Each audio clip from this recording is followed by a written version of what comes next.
Russia and China are making the same fatal mistake that has doomed every continental empire in history. They're both desperately clinging to sources of legitimacy that the modern world has already rejected, and they don't seem to understand that their current path leads inevitably to collapse. When I study the pattern of how land based empires fall, I see Putin and Xi following the exact same trajectory that destroyed their predecessors. The question isn't whether they'll fail, it's how much damage they'll cause before reality catches up with their delusions. Continental empires have always faced one fundamental problem that maritime powers never had to solve.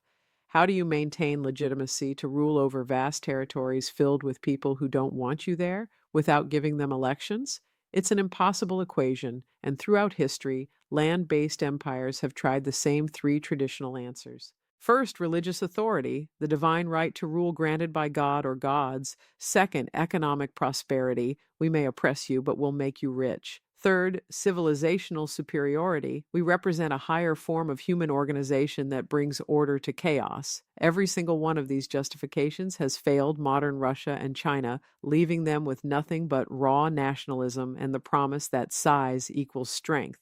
But this is a dead end, and they're about to discover why. Let me explain the pattern that Putin and Xi refuse to see.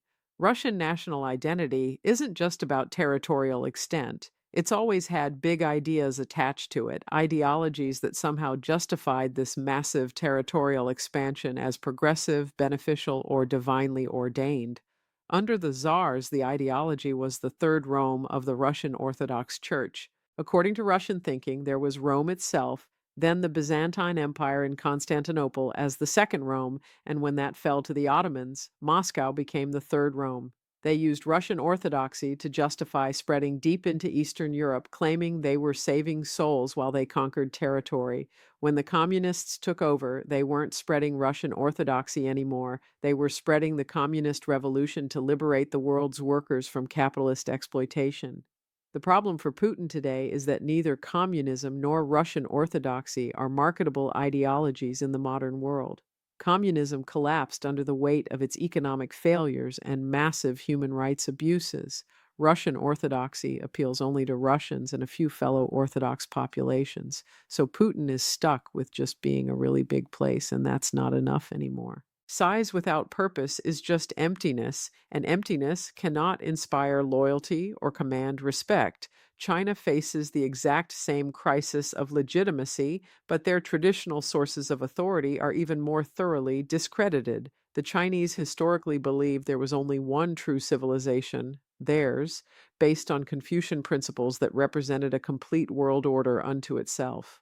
This worked for them for thousands of years, providing stable governance through dynasty after dynasty. There were certain pillars of legitimacy that endured across dynastic changes: ethical rule by virtuous leaders, economic prosperity for the population, and the maintenance of territorial integrity against barbarian invasions. But every single one of these pillars has collapsed under Communist Party rule.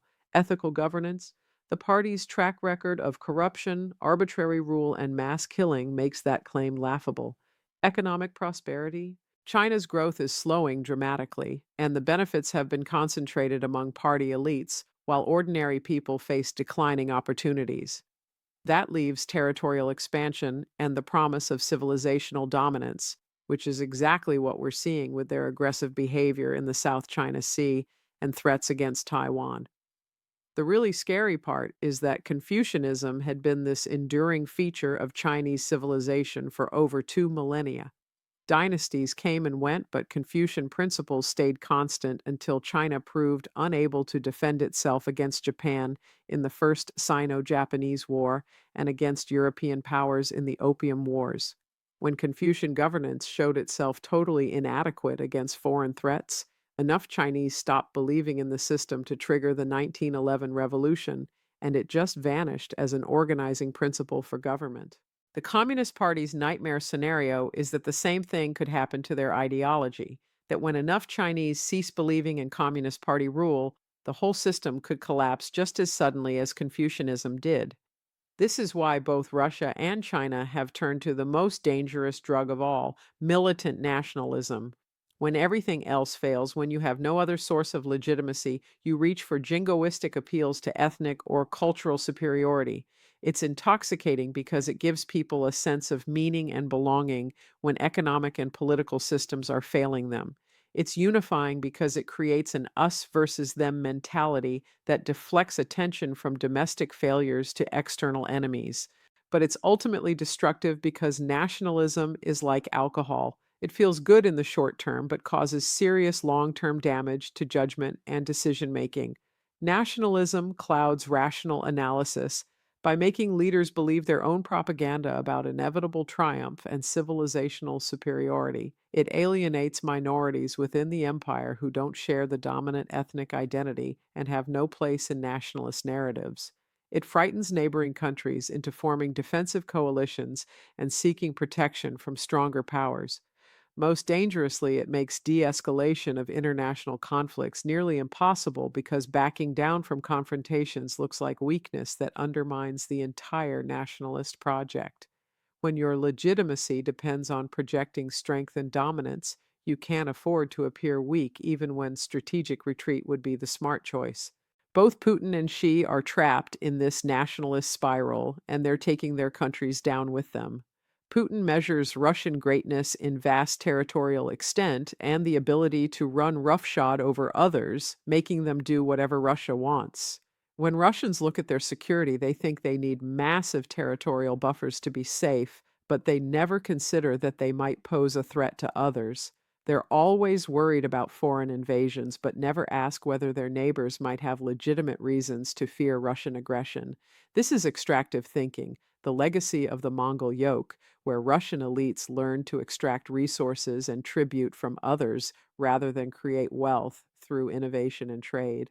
They've never learned to produce prosperity through voluntary cooperation. They only know how to confiscate it through force or intimidation. China's approach is slightly different but equally destructive.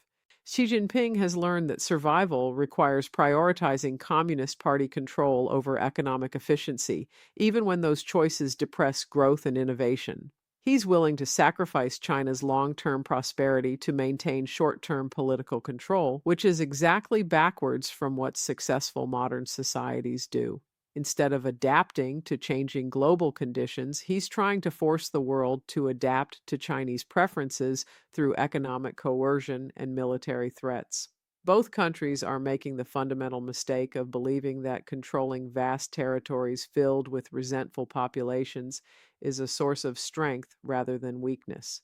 In our interconnected world, real wealth comes from innovation, trade, and voluntary cooperation among free peoples.